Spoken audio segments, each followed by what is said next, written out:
Sa ngalan ng Ama at ng Anak at ng Espiritu Santo. Amen. Purihin ka mang Diyos na makapangyarihan sa lahat. Napakabuti mo sa lahat ng panahon. Muli, ang iyong pag-ibig ay patuloy mong ipinagkakaloob sa bawat isa. Kahit ito'y online, patuloy mong pinaparating sa bawat isa ang iyong pag-ibig, Panginoon. Hayaan mong lumapit kami na may kababaang loob at humingi ng kapatawaran sa aming mga karumihan, sa aming mga kasalanan, O Lord.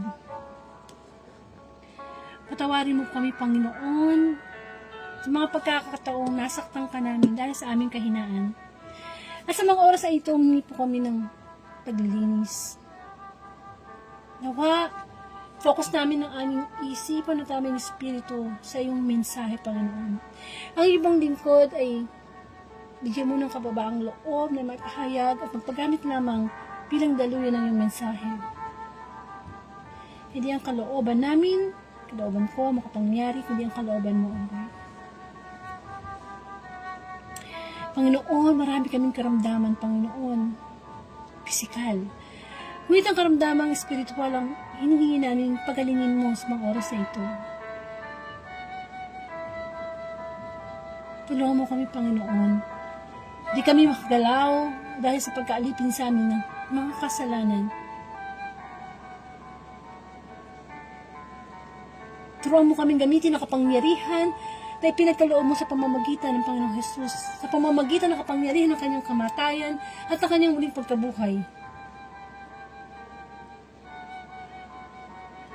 Halina, Banal na Espiritu Santo, ikaw ay pumuspos sa amin. Ang aming katawan should be the temple of the Holy Spirit. Panginoon, mangusap ka sa bawat isa. Nawa ang Espiritu mo at Espiritu namin magkaisa. Ang iyong mga salita ang pinakamahalaga sapagkat ito ay nagbibigay buhay, lalo na sa aming mga mahihina. Tuloy na kumilos ang iyong banal na Espiritu upang sa ganon, ang mga patay na pananampalataya ay mabuhay. Ang mga karamdaman namin, pagkabulag na espiritual, pagkabinging espiritual, ketong espiritual, espiritual na stroke, lahat, Lord, in Jesus' name, tulungan mo kaming ma-realize namin na kami pala'y may sakit espiritual.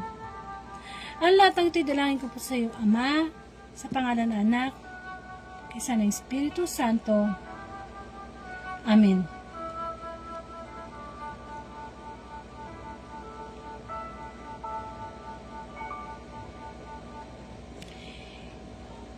Bigyan po natin ng parangal ang mabuting balita. Hallelujah, hallelujah, hallelujah. Purihin ka, Diyos Amang makapangyarihan sa lahat. Hallelujah, hallelujah, hallelujah.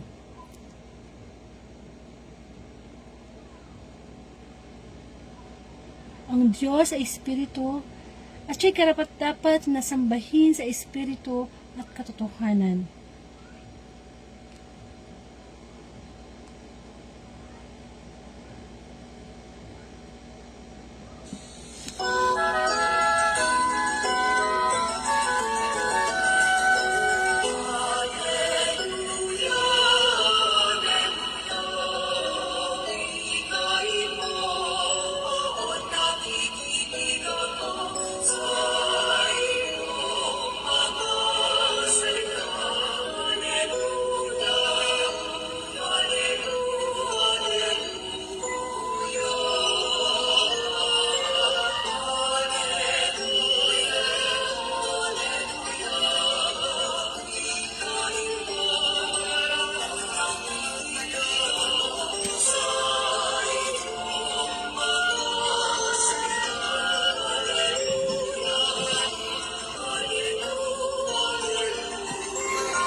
balita ayon kay San Marcos. Papuri sa iyo, Panginoon. Muling pumasok si Jesus sa sinagoga at naratnan niya noon ang mga lalaking isang lalaking patay ang isang kamay. Kaya't binantayan si Jesus ng ilang taong naroon upang tingnan kung pagagalingin niya ang lalaking iyon sa araw ng pamamahinga para may maiparatang sila sa kanya. Tinawag ni Jesus ang lalaking patay ang kamay, "Halika rito sa harapan." Sa unahan, tinanong niya pagkatapos ang mga tao, alin ba ang ayon sa kautusan, ang gumawa ng mabuti o gumawa ng masama sa araw ng pamamahinga? Magligtas ng buhay o pumatay? Ba't hindi sila sumagot? Habang tinitignan ni Jesus ang mga taong nasa paligid niya, galit at lungkot ang nagbadha sa kaniyang mukha dahil sa katigasan ng kanilang ulo. Bumaling siya sa lalaki at sinabi, "Iunat mo ang iyong kamay." Inuunat naman ng lalaki ang kanyang kamay at ito'y gumaling. Umalis ang mga Pariseo at nakipagsabwatan sa mga kampon ni Herodes upang ipapatay si Jesus. Mga kapatid, ang mabuting balita ng ating kaligtasan. Pinupuri ka namin, Panginoong Heso Kristo. Amen. So, welcome po muli sa Word of God Daily Gospel. At ako po si Sister Angelica from Bulacan at isa po akong Katoliko. So, ang pagninilayan po nating mabuting balita ay dated January 21, 2026. Wednesday Gospel po, yung kahapong Gospel. So, ang pagbasa po ay nagmula kay San Marcos, chapter 3, verses 1 to 6. Ito po tungkol sa ang lalaking patay ang isang kamay. Amen. Stroke. Napakahirap. Isa siguro sa pinakamahirap na sakit ang ma-stroke ka. Yung bang hindi mo na magalaw yung kamay mo, yung paa mo, yung mukha mo, o kung ano man yung parte sa katawan na masasabi nating na-stroke. Yung hindi na dumadalo yung dugo sa ugat, na-stop na siya, no? So, maraming iba't ibang klaseng sakit. Diabetes, cancer, dami, no? Pero, yung stroke, talagang patitigilin yan ang mundo mo. In a way na, kung dati kang nakakalakad, dati kang nakakalabas, nakakapunta ka kung saan-saan, time will come na, lalo na kung bedridden na yung pasyente, yung higa ka na lang sa kama.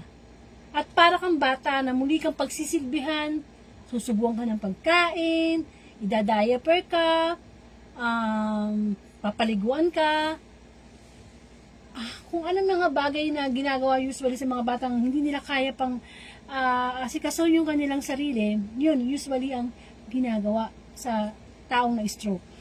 Pero dito sa senaryo ng ating mabuting balita, meron dito isang lalaking patay yung kamay. Sa madaling salita, hindi niya maigalaw yung kanyang kamay. Ngayon, dumating yung time na araw ng pamamahinga.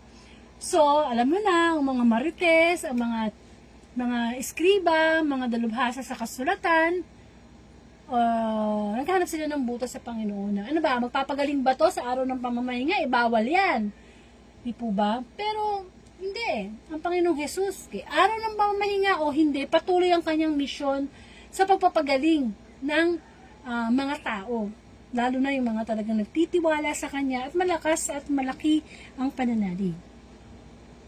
So, tinawag ng Panginoong Jesus yung lalaki na, yun nga, yung patay yung kamay. At ang sabi, halika rito sa unahan. Sabi niya dun sa lalaki. At ang sabi niya, iunat mo yung kamay. So, may instruction nangyari, no? So, ang ginawa ng lalaki, sumunod siya. Iniunat niya yung kanyang kamay. At ito ay naigalaw niya. So, iyan ay isang malaking himala na maraming nakakita. Di po ba? So, na parang napahiya yung mga Pariseyo, no? Kaya sila umalis at pumunta kay Herodes at makipagsabwatan upang ipapatay si Jesus. So, yun po yung senaryo ng mabuting balita. So, back sa stroke, no? Lahat tayo, hindi man tayo stroke na kamukha ng pisikal na hindi natin maigalaw yung kamay o yung paa o nakahiga sa kama. Lahat tayo merong spiritual stroke. Yung ating espiritu na-stroke na dahil sa kasalanan. Di po ba? At yun ang pinakamatinding sakit natin. Higit pa yun sa stroke. Kasi usually, ang mga stroke, minsan pwede pa yung gumaling eh. Pwede yung tulungan tayo ng physical therapist. Pwede tulungan natin ating sarili para muling makalakad, makagalaw. Pero itong matinding sakit na spiritual stroke, ito talaga ingatan natin kasi lahat tayo meron ito. Sa paano natin malalaman na, ay, meron pala akong spiritual stroke. Excuse me. Kapag tayo ay hindi na makaalis sa kasalanan na kinasasaglakan natin sa mahabang panahon. Mga bisyo, di na talaga mahinto sa paninigarilyo. Hindi na talaga mahinto sa inom ng alak, hindi na mahinto sa pagkipagkisnisan. Hindi na mahinto tayo sa kasalanan. Ginagawa natin ng paulit-ulit. Na kahit na hiningi natin ng sorry kay Lord, ay ginagawa pa rin natin. Ayun, meron tayong spiritual stroke. Kapag tayo ay patuloy na gumagawa ng kasalanan na hindi natin malabanan. Kapag parang nagiging alipin tayo ng kasalanan. In a way na na-stroke tayo, hindi tayo makagalaw. Oops, sige, gawin mo yan. Sabi ng Diablo, gawin mo yan. Kasi nakakapagbigay sa iyo ng pleasure yan. Sige, na-stroke na tayo. At sino ang magiging dakila nating tagapagpagaling? Ang Panginoong Jesus. Kasi Jesus is a divine healer. Siya lang yung makakapagpapagaling sa atin sa stroke na yan, sa spiritual stroke na yan. Kasi yun naman talaga ang totoong problema natin sa mundong ito Everyday spiritual battle. Spiritual battle talaga. At between the good and the evil. Kasi katawang lupa natin, kahit gaano kalusog yan, sabi mo pa, nag-gym tayo, nagsusumba tayo, nagtitennis tayo, whatever sport it is, meron tayong stroke spiritually. At kapag hindi natin ito binigyan ng atensyon, yung spiritual stroke na yan, unti-unti tayong papatayin ng ating kaluluwa. Hanggang sa hindi natin namalayan, ano na pala? Hindi na natin na lahat magalaw. Hindi na tayo makapagsalita, to praise God, hindi na tayo makapagdasal, hindi na tayo makagawa ng kabutihan, puro galit na lang nasa puso natin, na-stroke na tayo spiritually. At yan ang kabatayan na nalagang, sabi nga sa Bible, huwag tayong matakot sa mga pumapatay physical, matakot tayo sa mga pumapatay spiritual. At ang pumapatay sa ating spiritual ay ating mga kasalanan. Huwag nating baliwalain, kasi mahirap magsisi sa huli. Di po ba? Di ba, ang ganda-ganda mo, sikat kang artista, talaga namang, di ba, ano yung mahanga sa'yo. Pero yung pala, pag namatay, sa impyerno pupunta. So sabi nga ng Panginoong Jesus, mabuti pang mapunta ka sa langit, wala kang kamay, wala kang mata, pero, naging mabuti ka naman, at talagang nag-ibig at sumunod sa kalooban ng Diyos. Kesa naman yung maganda nga pisikal, hinahangaan ng marami, pero pagdating pala sa kamatayan, sa impyerno, ang punta. Amen. Kailangan natin ang salita ng Diyos para gumamot dito sa ating spiritual illness. Amen. It doesn't matter kung ano yung sakit natin ngayon. Hindi yan matter Kasi lahat naman tayo nagkakasakit Sipon, ubo, palala ng palala, cancer, diabetes, daming sakit. Daming sakit ngayon, no? Bakit kaya? Sa kinakain din natin yan. Sa lifestyle din natin. But the good news is, whatever the sakit na meron tayo, the good news is, makinig ang may pandinig. Yung espiritu natin, dapat ang healthy. Yung spiritual connection natin kay Lord, ang dapat healthy. Kasi ang katawang lupa natin, wala naman natin yan Kaya do not worry. Kasi kapag tayo ay may sakit, that's the perfect time na mas nakakasama natin ang Diyos. Hindi ba? May mga tao na hindi nila ma-absorb ang kabutihan ng Diyos kapag walang sakit. Kapag okay ang buhay, nakakain kahit anong gustong kainin. Di ba? Pero, di po ba? Kapag tayo ay nagkakaroon ng spiritual connection kay Lord, alam mo yung stage 4 cancer ka na, pero ang saya-saya mo, nakikita yung kagalakan sa mata mo, dahil ka nagpapasalamat sa Diyos. Teka muna, stage 4 cancer ka na, nagpapasalamat ka pa sa Diyos? Pakanta-kanta ka pa dyan? Samantalang minsan ang tao, lagnating na ng konti, sumakit lang yung kamay ng konti, hindi na maipinta yung mukha. Nagre-reklamo na sa Diyos. Amen. Dapat nating ma-realize na ano mapapala ng tao, makamtam na niya ang lahat ng bagay dito sa mundo kung kapalit naman ito yung kanyang kaluluwa. Ano ibig sabihin nun? Dapat nating pangalagaan ang ating espiritu, ang ating kaluluwa. Sapagkat bawat kaluluwa ay mahalaga sa Diyos. Yun nga ang reason dito kung bakit ibinigay ni Kristo ang kanyang buhay para maging gamot sa ating mga kasalanan. Di po ba? And don't question God. Bakit ako may sakit ng ganito? Bakit ganito? Don't ever question God. Kasi kanya-kanya tayong pagsubok na ibinibigay ng Diyos. So, patatagan na lang ng pananampalataya at pagtitiwala sa Panginoon. Amen. Whatever will happen, lalo na kung limbawa nasa banig na tayo ng karamdaman, mas lalo nating isipin, mas lalo tayo magpasalamat sa Diyos, mas lalo nating paghandaan yung buhay na walang hanggan. Kasi sa pamamahinga, sa panahon ng karamdaman, naroroon ang Diyos. Naroroon ang Diyos. Kapag may pagsubok, naroroon ang Diyos. Kaya mas dumadalas yung dasal mo, mas dumadasal yung pasasalamat mo sa Panginoon. Ito ba? Kailangan mawala itong spiritual stroke sa atin. Nakakapagpigil sa atin sa Diyos na magpuri. Di ba sabi nga ng Panginoon, if you want you to be my servant, deny yourself, carry your cross. Maaring yung iba, papakasarap sa buhay. Kapag may sakit sila, lagnat lang, naka-hospital na. Huwag naiinggit. Kasi may ibinigay sa atin ng Diyos na wala ang iba. Kasi ang anak ng Diyos, ang sumasamba sa Diyos, binibigyan ng Diyos ng biyayang espiritual. Ito ba? Kaya kailangan patuloy tayong magtiwala.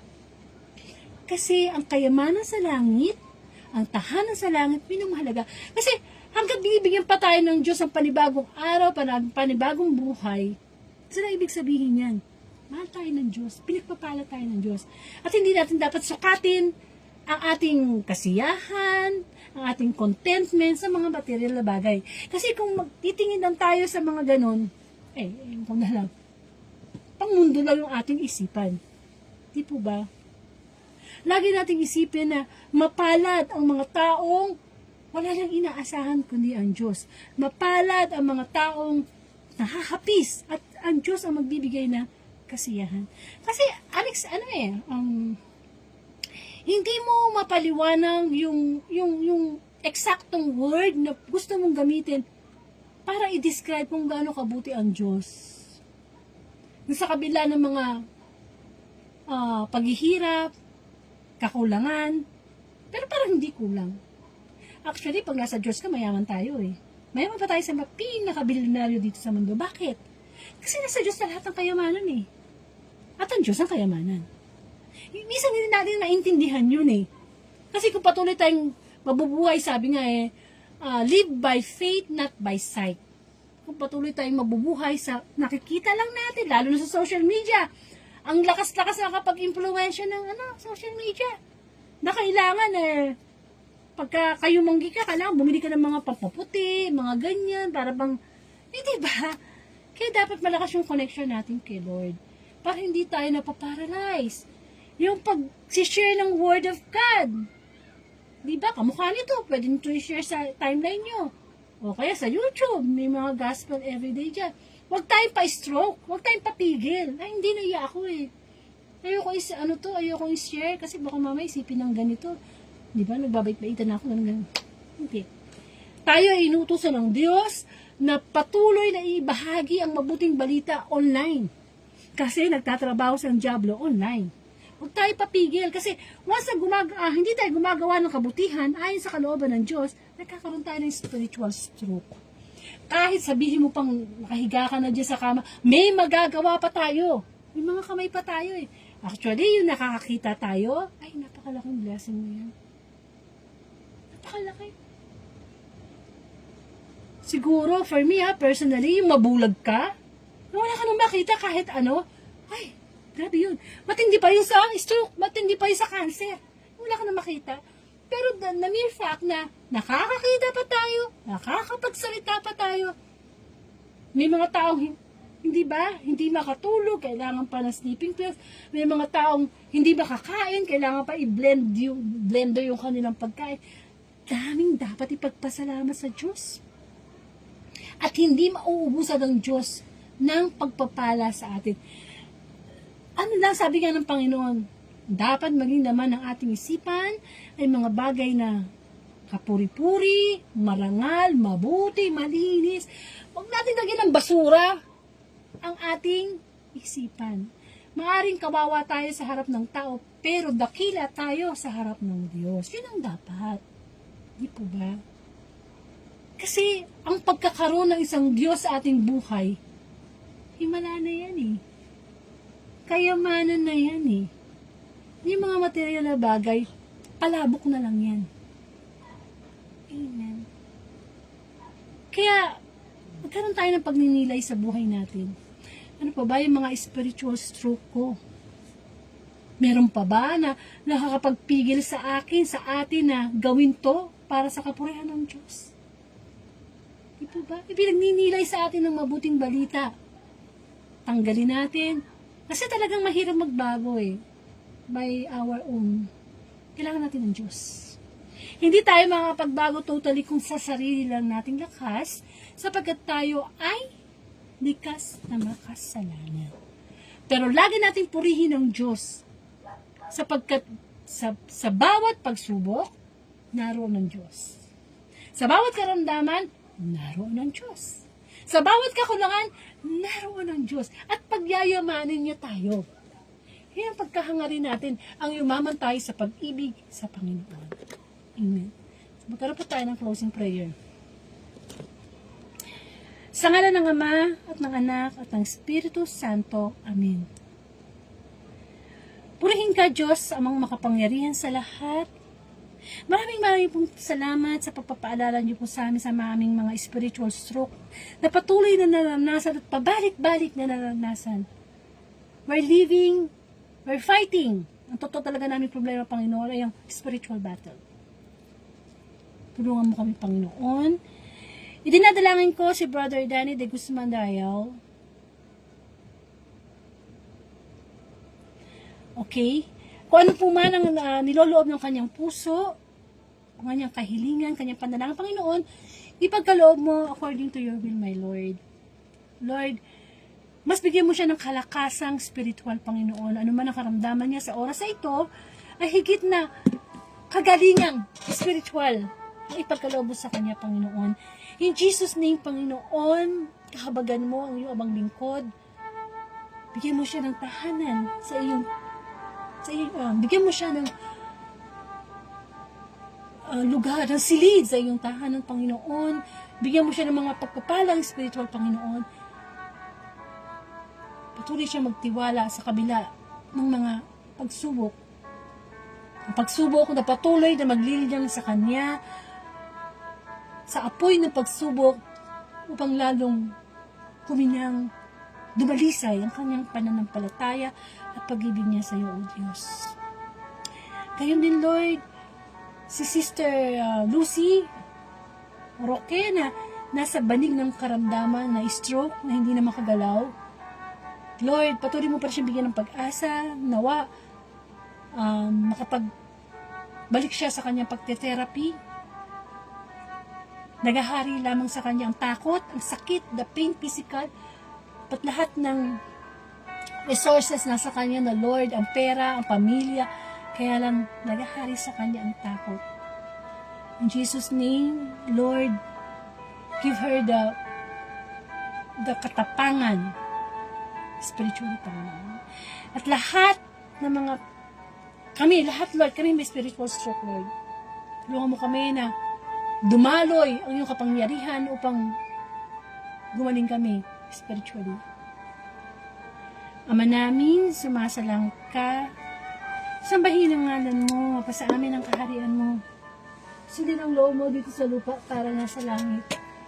Bigyan mo kami ng aming kakanin sa araw-araw at kawalan mo kami sa aming mga sala para ng pagpapatawad namin sa nagkakasala sa amin. Huwag mo kami pahintulo sa tukso, ihadya mo kami sa ating masama. Amen.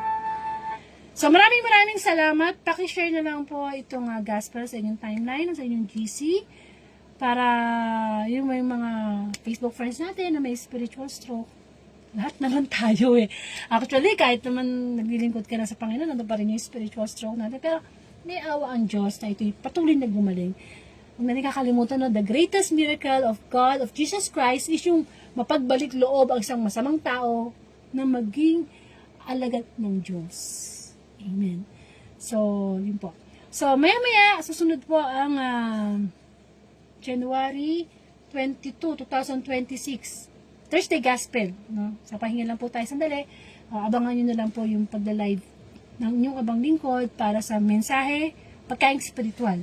At kung meron kayong padasal or may gusto nyo magpadasal, pwede nyo kung i-PM o kaya during live, pwede kayong mag-comment. Amen. Ang Diyos ay mabuti. So, kung hindi nyo man napakinggan ang mga nakaraang gospel ng live, meron naman po itong replay. Punta lang po kayo sa timeline ko.